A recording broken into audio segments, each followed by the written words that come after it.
could you imagine 1 million people, right? Joshua's leading 1 million people, 1 million Israelites across the Jordan into the land that God promised them. So, but before Joshua does that, Joshua learned from Moses, right? Moses, initially, when they were about to cross, they said, it would be good if we just sent some spies to the land to find out what was over there.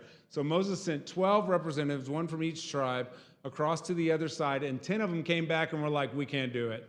Nope. No matter how big God is, we can't do it. It's not going to do it. But 2 of them, Joshua and Caleb, said, nope, we can do it.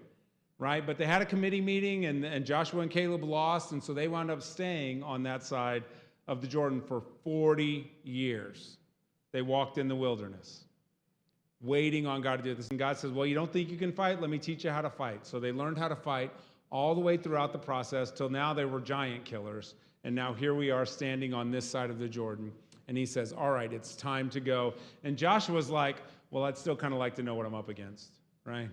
So he doesn't consult anyone. He doesn't have a thing. He sends 2 people secretly over to the city of Jericho to find out what's there, because Jericho is the first town that we're going to come across once we cross the land. Matter of fact, once we begin to cross the Jordan, Jericho's close enough they could launch an attack on the Israelites if they wanted to. So Joshua sends them across the way to find out. Now, these 2 spies into the house. So if you ever want to read the other story about the 12 and the 12 spies, Deuteronomy 1, 19 through 46, and Numbers chapter 13 into chapter 14 through 15, it tells the story of that endeavor that Moses had with the 12 tribes.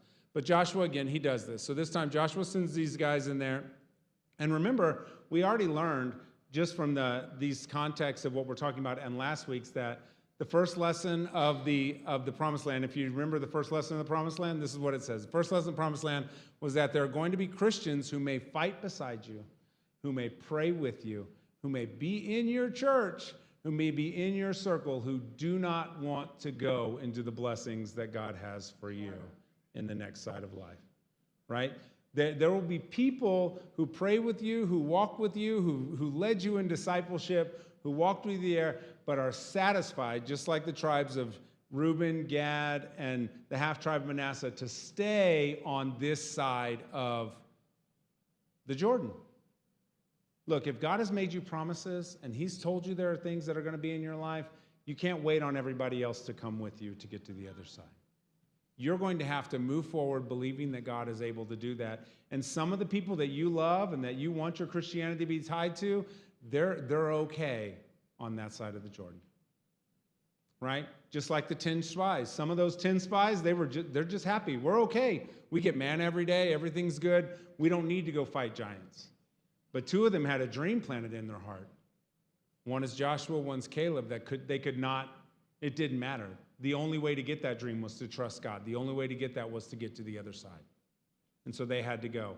So the first thing we have to know is that not everybody has it in their heart to get all the promises that God has for them in their lives. But if you do, if you want the promises that God has for you in your life, you're going to have to continue to step forward.